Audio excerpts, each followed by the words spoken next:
भारत सरकार से भूतपूर्व सैनिक का बेटा पूछना चाहता है कि अगर मेरे पिताजी मानसिक बीमारी से ग्रस्त थे तो भारतीय सेना में क्लर्क के पद पर भर्ती कैसे हुए। नंबर 2, अगर मेरे पिताजी मानसिक बीमारी से ग्रस्त थे तो भारतीय सेना में 5 साल की नौकरी कैसे कर ली। वर्ष 1968 को लखनऊ मेडिकल बोर्ड द्वारा उनको डिस्चार्ज करने के बाद क्यों उस सैनिक परिवार को पलट के नहीं देखा। मैं प्राथी कमल किशोर गिरी, पुत्र भूतपूर्व सैनिक जय भगवान गिरी, ग्राम किला मेवई, पोस्ट खुर्जा, तहसील खुर्जा, जिला बुलंदशहर, उत्तर प्रदेश का निवासी हूँ।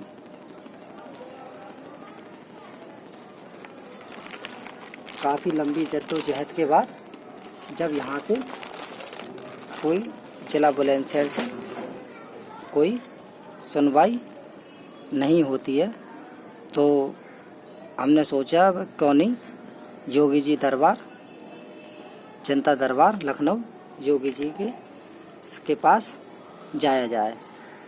तो इस फाइलों को लेकर और 4 ब्रेड के पैकेट, आधा किलो चने, 1 नमकीन का पैकेट लेके और साइकिल से अपनी यात्रा 1 हफ्ता पहले यहाँ से निकले। इस पे लिखा हुआ है इंसाफ की गुहार, फौजी बेटे की फरियाद, खुर्जा से लखनऊ योगी जी दरबार, फरियादी कमल किशोर किला। वहाँ हम यहाँ से वर्ष 2018 में 1 हफ्ता पहले निकलते हैं। उस खास श्री कृष्ण जन्माष्टमी वाले दिन योगी जी दरबार पहुँचते हैं। मेरे जैसे और भी काफ़ी भाई बहन थे जो अपनी समस्या को लेकर वहाँ मौजूद थे। हमने भी अपनी समस्या का दे दी, बोले कि जो किसी कारणवश योगी जी दरबार में नहीं है, वो कहीं गए हुए हैं। तो कोई बात नहीं, हमने फरियाद दे दी वर्ष 2018 को, लेकिन कोई सुनवाई नहीं हुई। वर्ष 2020 को भारत सरकार हमसे चल संपत्ति, अचल संपत्ति, परिवार रजिस्टर नकल और ग्राम प्रधानों से ये लिखवा के लेके आओ कि तुम्हारे पास कोई ज़मीन जायदाद तो नहीं है। भारत सरकार को ये सब चीज़ का मैंने ब्यौरा फरवरी 2020 में दे दिया। भारत सरकार को एक बात और बताना चाहता हूँ कि जो शायद है उन्होंने कागजी कार्रवाई हुई है, उन्होंने ज़मीन पे नहीं देखा है, यानी ज़मीनी कार्रवाई नहीं हुई है। ये मेरा घर है, घर की छत है ये, जो बरसातों में हर साल टपकती है और अपने बिस्तर वगैरह हम इस पे पिन्नी वगैरह ढक के और बचाते करते हैं।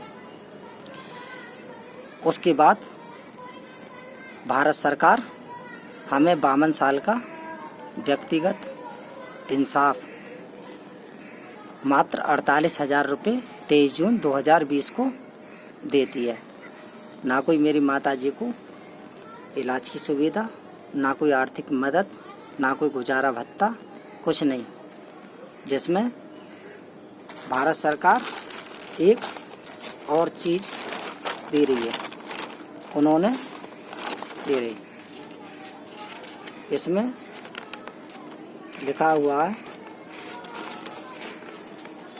Character at the time of discharge, यानी मेरे पिताजी जब भारतीय सेना से डिस्चार्ज हुए तो उनका करेक्टर कैसा था। करेक्टर मतलब अच्छा था, तो इस सैनिक के बेटे को क्यों नौकरी नहीं दी। क्यों 52 साल से ये सैनिक परिवार दर दर की ठोकरें खा रहा है। भाजपा सरकार और कांग्रेस सरकार दोनों ने ही इस सैनिक परिवार को कि मतलब साथ में छलावा किया है, इंसाफ नहीं दिया। भाजपा सरकार ने और कांग्रेस सरकार ने, दोनों ने। कांग्रेस सरकार तो 34 साल पहले मेरे पिताजी को निगल गई, इंसाफ नहीं दिया और उनको मतलब धीमा जहर देके और आश्वासन देके वो इस दुनिया से चले गए। वही मेरे साथ हुआ। 6 साल से 3 साल पहले मेरी घरवाली भी मतलब ख़त्म हो गई। 2 छोटे बच्चे हैं, एक माँ है जो बुजुर्ग है। कभी वो लैट्रिन बाथरूम कर लेती हैं तो मुझे ही उनके लैट्रिन बाथरूम, जैसे बीमार हो जाती हैं तो मुझे ही उनके लैट्रिन बाथरूम धोने पड़ते हैं। भाजपा सरकार और कांग्रेस सरकार कृपया जो इस सैनिक परिवार के साथ किया है, धीमा जहर देकर इस परिवार को मिटाने की कोशिश की है, किसी सैनिक बेटे के साथ में ऐसा मत करना। क्योंकि जब गरीब का दिल होता है ना तो समझ लो आसमान भी रो पड़ता है। इस बात को ध्यान रखना। जय हिंद, जय भारत।